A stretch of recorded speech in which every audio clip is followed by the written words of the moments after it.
1400 বাচ্চাকে গুলি করা হয়েছে, তাদেরও বাবা মা আছে।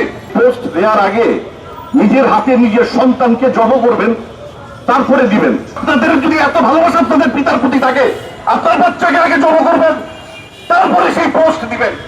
রাস্তায় একটি কুকুর পাগল হয়ে গিয়েছিল, যাকে পেত তাকেই কামড়াতো।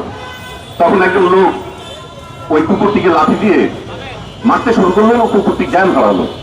আরেকজন লোক দৌড়ে এসে বললো, আপনি এইভাবে এই কুকুরটাকে মারছেন কেন? ওর তো একটা জান আছে, ও কুকুর হয়েছে বলে এভাবে মারবেন? সেই কুকুরটা আবার জ্ঞান ফিরে পেয়ে প্রথমে তাকেই কামড়ালো।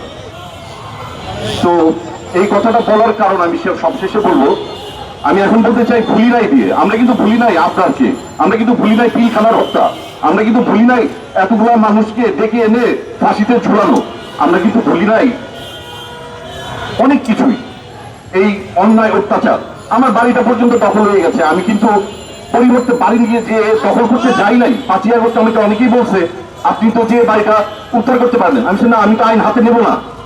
আইনকে প্রভাবিত করে আমার সঙ্গে অন্যায় করা হয়েছে, সেই আইনই আমার বিচারিক সমাধান করবে, আইনে আমাকে ন্যায্য বিচার দিবে। তো এখন যেটা বলছি যে আসল কথা, এই যে আপনারা পোস্ট দেন সামাজিক মাধ্যমে, অবশ্যই দিবেন। আপনাদের পোস্ট দিবেন না কেন, আমরাও অ্যাপ্রিশিয়েট করবো, কিন্তু দয়া করে সেই পোস্ট দেওয়ার আগে নিজের হাতে নিজের সন্তানকে জব করবেন, তারপরে দিবেন। কারণ 1400 বাচ্চাকে গুলি করা হয়েছে, তাদেরও বাবা মা আছে।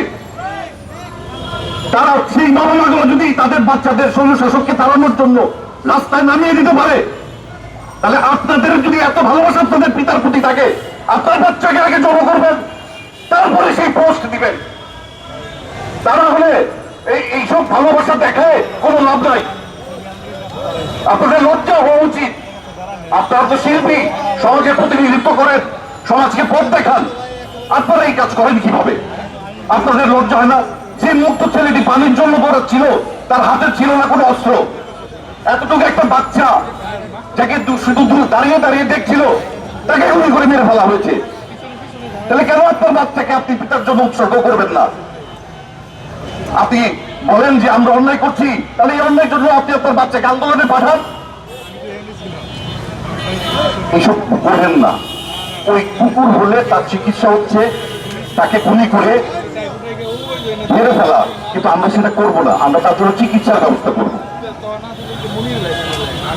গুলি করে বা ফাঁসি দেওয়ার দায়িত্ব হচ্ছে হলো আইনের। এরবে সবাই ভালো থাকবেন।